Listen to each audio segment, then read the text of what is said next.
తాకట్లో ఉన్న మీ బంగారాన్ని విడిపించి ఆ రోజు ధరకే కొనబడుతుంది ఆచారి గోల్డ్. అందరికీ నమస్కారం. స్ఫూర్తి ప్రదాత దివంగత నేత వైఎస్ రాజశేఖర రెడ్డి గారు మనందరి నుంచి దూరమై నేటితో 16 సంవత్సరాలు. రాజకీయాల్లో ఉన్నటువంటి వాళ్ళు రాజకీయాల్లో ఉన్నప్పుడు వాళ్ళ అధికారంలో ఎంతకాలం ఉన్నారనేది ముఖ్యం కాదు. వారు మరణించిన తర్వాత ప్రజల హృదయాల్లో ఎంతకాలం ఉన్నారు అనేది వారి జీవితానికి సార్థకత అని ఎప్పుడూ మాజీ ముఖ్యమంత్రి జగన్మోహన్ రెడ్డి గారు అంటుంటారు. దివంగత నేత వైఎస్ రాజశేఖర రెడ్డి గారు మరణించి దాదాపు 16 సంవత్సరాలు అయినా కూడా ఇప్పటికీ మనందరి గుండెల్లో ఆయన పట్ల తరగని అభిమానం చూస్తుంటే జగన్ గారు అన్న మాటకు అర్థం ఏంటో అనేది ఇప్పుడు మనందరికీ కూడా తెలుస్తా ఉంది. అలాగే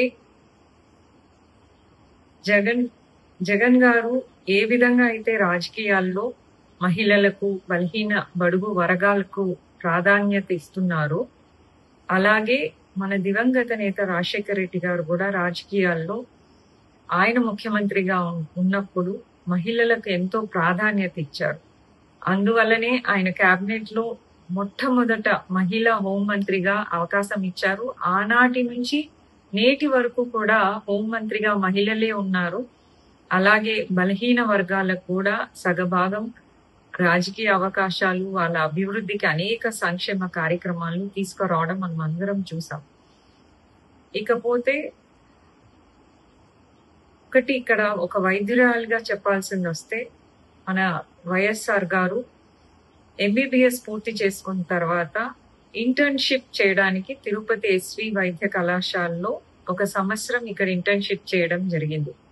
అదే వైద్య కళాశాలలో నేను ఎంబీబీఎస్ చదవడం నేను ఒక అదృష్టంగా భావిస్తూ, వారి రాజకీయ వారసులైనటువంటి జగన్ గారి నాయకత్వంలో నేను కూడా పనిచేస్తూ నాకు రాజకీయంగా ఒక మేయర్గా అవకాశం వచ్చింది అని అంటే కూడా చాలా సంతోషంగా, ఆనందంగా ఉంటుంది. ఒక వైద్యురాలిగా ఇంకొక విషయం చెప్పాలి. ఇవాళ నాణ్యమైనటువంటి, ఖరీదైనటువంటి ఆరోగ్యం సాధారణ ప్రజలకు కూడా అందుబాటులో ఉందంటే అది వైఎస్ఆర్ గారు తీసుకొచ్చినటువంటి ఆరోగ్యశ్రీ పథకం వల్ల. ఎంతో మంది, వేల మంది ప్రాణాలని కాపాడినటువంటి పథకం ఆరోగ్యశ్రీ పథకం. అలాగే ఎంతో మంది ఇంజనీర్లు, డాక్టర్లు చదువుకొని ఇవాళ వాళ్ళ కుటుంబాలకు ఒక గౌరవాన్ని, అలాగే ఒక ఆర్థిక భరోసాని ఇస్తున్నారు అంటే అది కారణం వైఎస్ఆర్ గారు తీసుకొచ్చినటువంటి ఫీజు రీఎంబర్స్మెంట్ పథకం. అట్లాగే ఒక తిరుపతి నగర మేయర్ గా తిరుపతి అభివృద్ధిలో వైఎస్ఆర్ గారిది ఒక చెరగని ముద్ర.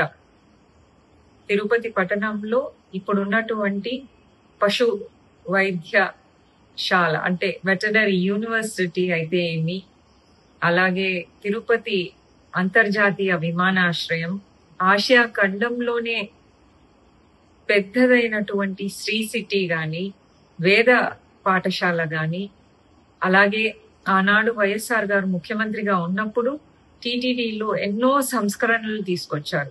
వాటన్నిటి వల్ల ఇప్పుడు తిరుపతి నగరం ఎంతో అభివృద్ధి చెందుతా ఉంది. అలాగే వైఎస్ఆర్ గారి కార్యరూపం దాల్చినటువంటి అనేక సంస్కరణలు ఇప్పుడు తిరుపతి ప్రస్తుతం అభివృద్ధి చెందుతుంది అనే దాంట్లో వాటన్నిటి తోడ్పాటు ఎంతగానో ఉంది. ఆయన ఏదైతే తిరుపతి గురించి ఆలోచించారో, అంటే గ్రేటర్ తిరుపతిగా మన మున్సిపల్ కార్పొరేషన్ ని మార్చాలని ఏదైతే ఆయన ఆలోచన ఉందో అది గిన కార్యరూపం దాల్చుంటే ఇంకా మరింత వేగంగా తిరుపతి అభివృద్ధి చెంది ఉండేది అనేది నా అందరి అభిప్రాయం. అట్లాగే వైఎస్ఆర్ గారు ఈనాటితో 16 సంవత్సరాలు మనందరినీ విడిచి వెళ్ళినప్పటికీ ఇప్పటికి కూడా ప్రతి ఒక్కరి గుండెల్లో ఆయన చిరస్థాయిగా ఉన్నారు. ఆయన రూపొందించినటువంటి ప్రణాళికలే ఇప్పుడు కూడా మన రాష్ట్రానికి అవసరమని ఎంతో మంది నమ్ముతున్నారు. అలాగే వాటిని సాధించాలని కూడా ప్రయత్నిస్తున్నారు. అదే వైఎస్ఆర్ గారి విజనరీ లీడర్షిప్ అంటే. ఆయన అంటేనే విలువలు, విశ్వసనీయత, ఆప్యాయత.